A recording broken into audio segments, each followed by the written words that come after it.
everybody. This is Dr. Martin, and I'm here with James Junkin, and this is Roll our Tide. second Roll Tide, and this is our second episode of the Risk Matrix videocast. The Risk And Matrix. the Risk Matrix, and we're going to talk to you today about SIFs and problems in safety management systems that James in particular has found interesting in his last few audits and his accidents investigations. Let's get started here. We had a good first episode. And like I said earlier, we're going to talk today about some of the things that you've been doing in the field in your professional practice and how they really relate to reducing SIFs. And so I'm gonna pass it over to you, and I want you to tell me a little bit about what you've been doing and how those things kind of tie into this SIF problem that we have. Well, I probably have done more fatality and serious injury investigations in the last 2 years than I've done in the previous 10 years. And it's become a very disturbing part of our practice. While I like helping companies identify causal factors and put corrective actions in place, these are reactive actions after someone has been seriously injured or someone has been killed, which is personally depressing for me because, like most safety professionals, our mission is the same as Veriforce. Let's get workers home safe from jobs. No one goes to work to be seriously injured. No one goes to work to die. And what I found is there's a commonality in the investigations I'm doing, along with some of the field audits that I'm doing. And when I say field audits, I mean comprehensive audits of someone's safety management system that doesn't just include a facility inspection. It's a deep dive assessment into a contractor or to a company's safety management system where we're examining their written programs and we're looking at implementation of those written programs, and we look at their training and we look at their hazard assessments and their risk assessments and how all that works together in feedback loops and communication, corrective action tracking in a proactive manner and in a reactive manner in response to incidents. And what I found, and I bet you found this in your practice too, Dr. Martin, is there are some common threads, Sure are. okay, that continue to repeat themselves, where I could almost just take the name of the organization out and put another name of another organization in there. And the Yep. very first thing I'd like to discuss with you, and maybe our audience could use this as some thought-provoking and brainstorming activities on their end, is hazards are still not being assessed, identified, and risk determined in the planning stage of the work. Hazards So are being assessed when they get to the field. so I'm gonna play devil's advocate there for a second. I think hazards aren't being assessed in the field either. Okay, hazards in the pre-planning, yes, right. We all should be pre-planning jobs, especially in a construction or a heavy industry like oil and gas. We should be talking about what's going to happen, how these policies and procedures relate to the field work. Are the employees trained? Are they aware? But then we get to the field, and it's hurry up and get the job done. Okay, Right. hurry up and get the job done. And there are points to note, and we talked about this before we started taping. There are points to note about things that aren't happening in the field as well, or are happening and are basically putting up barriers for workers to accomplish their job in a safe manner. So I'll let you riff on that for a little bit. But I just want to add in that yes, pre-planning, yes, management, yes, workers. But when we go to the job and we say, let's just get her done, which I've said this before, when we say get her done, it jumbles up everything. So usually what I've found here recently is most organizations have some form of job safety analysis or job hazard analysis in the field. Mm-hmm. Many times these are poorly written and they reach only the surface hazards, slip, trips, and falls. Is that important? Yes, it's important. But that's probably not the only hazard that we have on the job site. And certainly if we're performing lockout, tagout, we should be thinking about all the different energy sources. We should be thinking about the work environment that we're working in. But it's almost depressing to note that many times almost exclusively. None of these hazards have been examined prior to someone coming to the job. So what I'd like to see is a recommitment by our safety professionals that are out there to put a process in place that seeks to identify hazards and assess risk when we're planning the work, so that we have proper controls in place. It's too late once we get to the job most times to think about engineering controls, to think about administrative controls.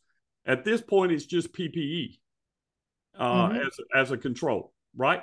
But even in that respect, what I'm finding is we're not even getting the most obvious hazards on some of the job safety analysis. So that goes back to the second thing that I find pretty common is most organizations have a set of written policies and procedures. And you know at Mariner Golf, we write about 10,000 of these a year.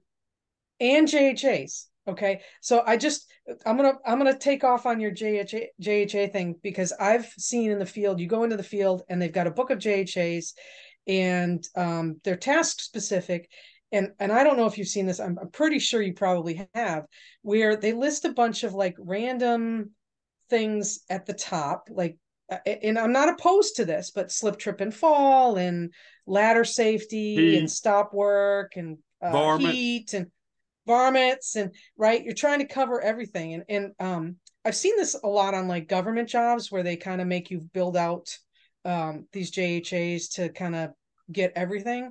And a lot of the really important stuff gets lost in this drive to try to write everything down, right? CYA, write everything down. And so you get 2 pages of all this stuff, which I'm going to say some of it is common sense, but let's cover it anyway.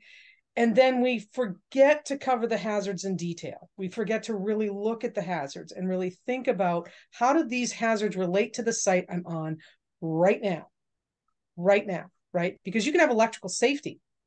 And you can say, don't touch live wires and don't pull the switch and whatever you're going to put in there. But how does this relate to the job I'm doing today, the point of task, and this site, and what's going on around me, right?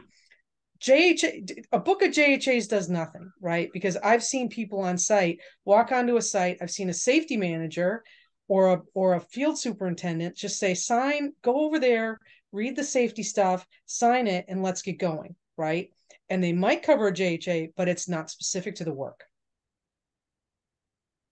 Same. I mean, a JHA to me should be the last in a long line of risk management, risk assessment, hazard identification tools that an organization uses in order to protect its workforce.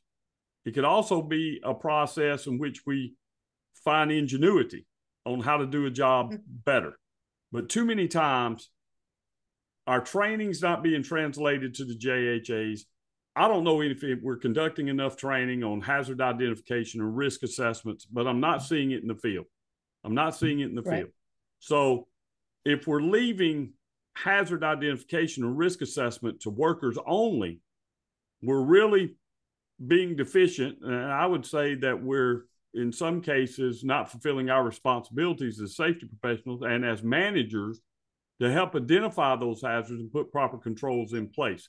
I mean, we got all these tools that are out there, risk matrices, things that we can utilize that are not very complicated to do, to sit down and think about severity and probability and in the planning of the work. Do we have the hazards identified? Do we have all these things controlled? What's the risk? What's the likelihood? So when we get to the field, I see exactly what you're saying. I'm not saying those things aren't important, but okay, we've got the hazard is varmints. Watch out for varmints. Well, certainly I don't want to get bit by a rabid coon. Okay, James, don't get bit by a rabid or scorpion, or one of those snakes. I hate snakes, all forms of snakes, But by the same time, while that's on the JSA or JHA, we missed all the hazards related to lockout tagout. We just got one thing: perform lockout tagout or operation of forklifts. Absolutely. Or hazards related, and I know I've said this 3 times already, at least, hazards related to the job you're on right now. Right then. Because you might Right do then. that same task every day at a different job site, but every job site is different. Every suite of jobs that are going on at a job site is different. The people are different. The equipment is different. So the JHA has to cover all that. And if it doesn't, then you got a problem. And So don't forget simultaneous operations with some other contractor you've never worked with before, or some other organization may not have the same training or values. Poor communication in those type of situations, have conflicting jobs. You know, I'm over here doing a line break while these people are doing hot work right next to me, and there could potentially hazardous atmosphere involved and combustibles and all this type of stuff. That needs to take place in the planning of the work. Yeah. So poor communication, bad JHAs, poor risk assessment. Bad supervision. Well, it all comes back to bad management, does it not? Bad management. Yep. And I will say this, right? So there's probably a lot of safety professionals that are listening to this, hopefully. And they're saying, you know, I can't be Dr. Martin and James, I can't be everywhere at once, right? I got 50 job sites and I've got 8 people working for me, and, you know, we're doing our best. And, you know, I'm going to go back to something I said on the podcast. I have, if you want safety to be easy and you know, not stressful, and you don't have to think, then you can do it that way. But you are going to have injuries and SIFs and accidents and things like that, because you aren't taking your safety management system and meshing it with all the other things that you need to mesh it with, right? And that's just not like 45,001. Look, I've got everything 45,001 says. I have all the paperwork in place. I have all the training in place. I'm keeping an eye on the job sites. I'm looking at the differences between what this crew is doing, what that crew is doing. And it's all kind of coming together in a safety management mesh. Okay. Right. It's not a tier of safety management. It's not a level of safety management. It's not a component of safety management, because once we start talking about components, then we have a problem, right? We start taking those components and making them separate pieces, which cannot be done. It has to be meshed together. I agree 1,000%. You know, what you're really talking about is organizational safety, which is another topic related to safety culture, right, that we're working on. But a holistic approach to safety. And what I've seen is isolation safety. We have written programs that are over here. We have our hazard identification system that's over here, right? There's no rhyme or reason between it. They're not interconnected the way that they should be. There's no interconnectivity. So you may have training, but is it the right training? Is it effective training? And that's probably I guess I'm getting ahead of myself a little bit. The second part of this is the written programs I've kind of mentioned. These written programs are written in isolation, meant to satisfy some third-party verification system, and they're not really being implemented in the field. So they're not doing what they say they're doing. Just about every assessment that I've conducted here in the last 2 years, that's been a common finding, very common finding. And in the investigations I've done, we find that we're not following our written programs, whether it comes to hazard identification, risk assessment, or things we should be doing in the field, right? Then we get to training. And when I do find organizations that are training beyond the safety fundamentals level, and we know what I mean by safety fundamentals level, the orientation level, the awareness level, right? The computer-based training that's just skim the surface. HAZCOM is one of the big ones, right? Just take that on the computer. It's going to take you an hour or two. You're all set, right? You know how to read an SDS. You know how to look at the hazards. You know, I haven't heard of one person that's really helped that kind of training. That's generalized. You need specific. You need particularly related to HAZCOM. HAZCOM is one of the most often cited violations of OSHA regulations, and for a reason. You know, the generalized training lets me know what HAZCOM is, but it doesn't tell me about the physical and health hazards of the chemicals that I'm using. And what I found many times, right, we're checking the box. We've got an SDS booklet. For example, in the last few assessments I've done in the field, we have safety data sheets. They're all in English, but all of our workers are Hispanic and none of them can read the safety data sheet. Therefore, the safety data sheet is useless. We have it, we've checked the box, but when we go to implementation side, we're deficient, right? We're not giving workers what they need, the tools necessary to do their jobs and get home safely. So the support necessary, right? We've got it. We've checked the box. They've sat through some computer-based training. And I'm not going to say all computer-based training is ineffective, but let's understand the limitations of computer-based training and move beyond checking the box, right? Yep. And then this part I'd like to spend some time on with you. Commonality in the trends that I see in serious injuries and fatalities and in findings in current assessments. The incident investigation process prior to this was grossly deficient. Grossly deficient. Investigations almost exclusively blame the worker for human error, and the corrective action is almost exclusively retraining without ever getting into the other causal factors. So I would say, shooting from the dark, you know what they say about statistics, right? So this is just some made up statistics based on my experience. I'd have to go back and do some analysis to get good statistics, but based on I'll trust you. Right?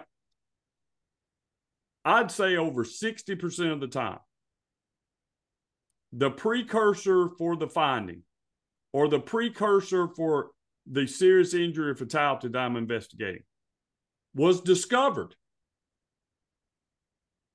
months ago, sometimes years ago. And corrective actions were put in place, but they were never followed up on. They said, we're going to do this, but we never got to it. Or we did this for a little while, and then we stopped doing it. Or we put it in writing, but we didn't tell the workers. Exactly. So those are some things that I've come across just here recently that safety professionals should look for, right?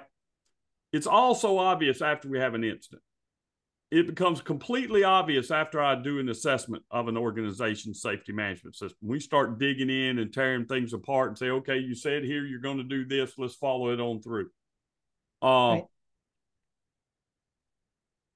Have a process. Think about, okay, this is my written program. Where's the training for it? And where's the implementation? This safety stuff is hard. Yep. It's not and easy. Are they doing what we say they're doing? A lot of times they're in conflict. I've seen that recently, where our written program says we're doing one thing, but our training says we're doing something else. And then what we're doing in the field is something completely different. Completely different. Which, by the way, I don't have a problem with workers. You use the word ingenuity, right? Taking initiative and making the job safer or more efficient or more productive, right?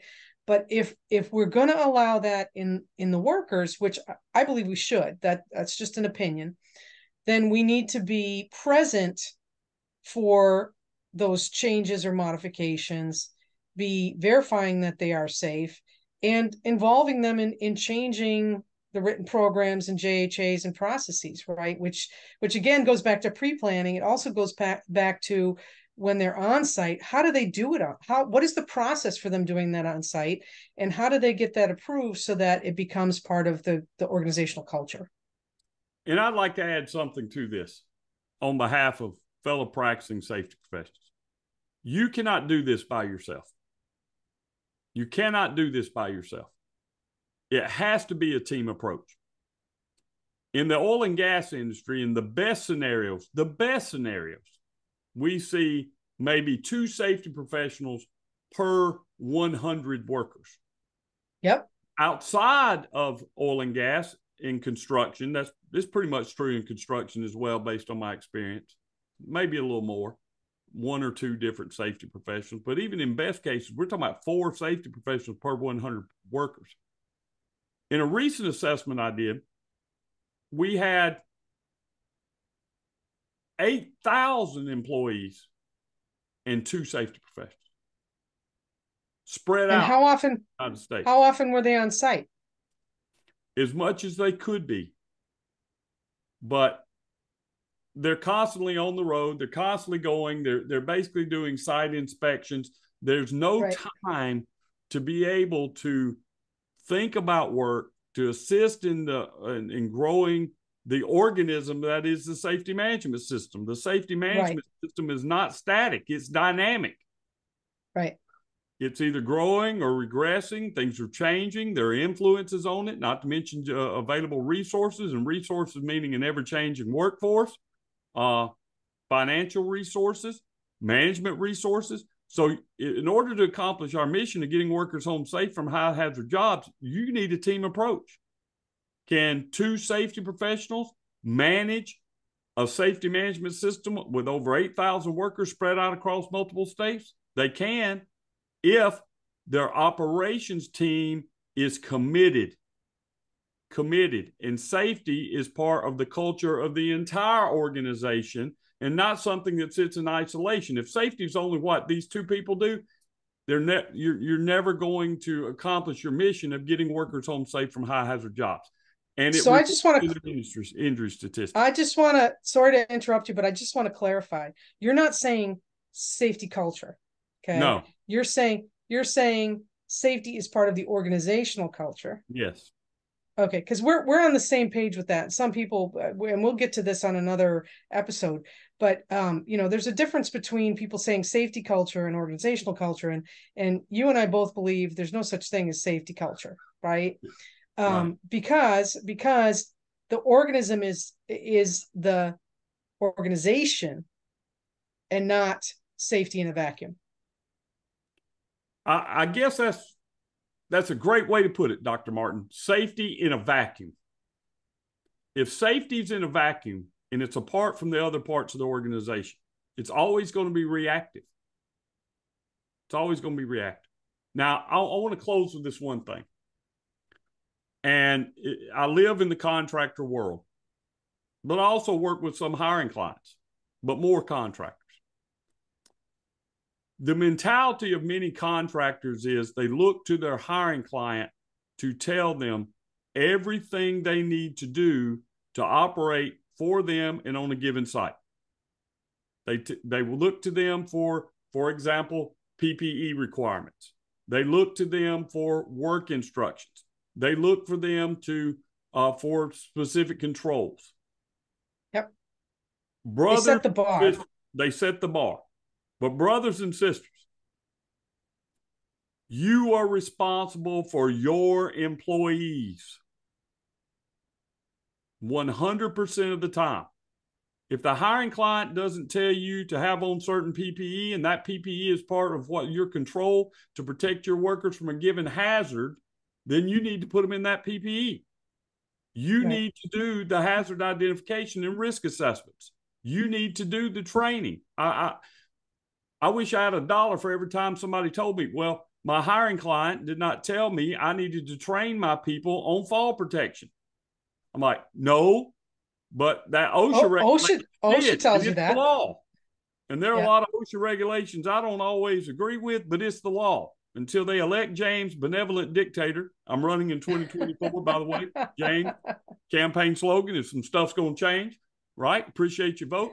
But until we get to that point, we're still responsible for obeying the law. We have to identify the hazards. We have to put the controls in place. We have to determine what training is required. We have to have written programs that live beyond the third-party verification system to be actually the foundation of our safety management system. So look inward, not outward. Understand the requirements from the hiring client are a baseline. You're responsible for your employees. If the facility doesn't have an eye wash station, guess what? If you're working there, you need some type of eye wash for your contract. Yep. If they don't properly come up with what needs to be done in lockout, tagout, you need to do it. You need to do it. And it's floored me in the last 6 months how many people don't understand that. And that is a contributing factor to these SIFs that we're seeing in the industry. Well, I think a lot of people have fallen prey to, look, I've checked all the boxes, I've met the bar, I'm good to go. And I'll just tag on to your comment there about complying with the regulations in OSHA. You're not only responsible for complying with those regulations, you're responsible for how you comply with those regulations, right? And so just because OSHA doesn't say XYZ and it's the right thing to do and it'll make the job safer and it's cost effective and it doesn't limit productivity, you should be doing that too. Because, there's also intent of the law that is included with the law, right? And the Right. intent of the law is to keep workers coming home safe from all jobs. So I don't know if that's a good wrap up point, but I think we've generated a lot of different topics for follow-on episodes. I'm having fun with this. I always like to chat Me with too. you. So this has been the second episode of the Risk Matrix, and James and I will be back hopefully for a third, fourth, fifth, sixth, 10th episode, and so on. But James, thanks for joining me as the co-host of this great budding program. It's always great to talk to you. We think alike on a lot of things, but we have different approaches on way to solve problems. And really, I hope that's the purpose of this video cast. Let's get the conversation going. Let's start thinking outside the box. Let's get some brainstorming amongst the profession and see what we can do to help bring these workers home safe from high hazard jobs, all jobs. And all jobs. And if you're watching this video cast, go down below and click follow on the YouTube link on our link here, and certainly put in comments. We love comments. You might find yourself as a guest if you disagree with us, because we always like a little bit of banter. But thanks for listening to the Risk Matrix.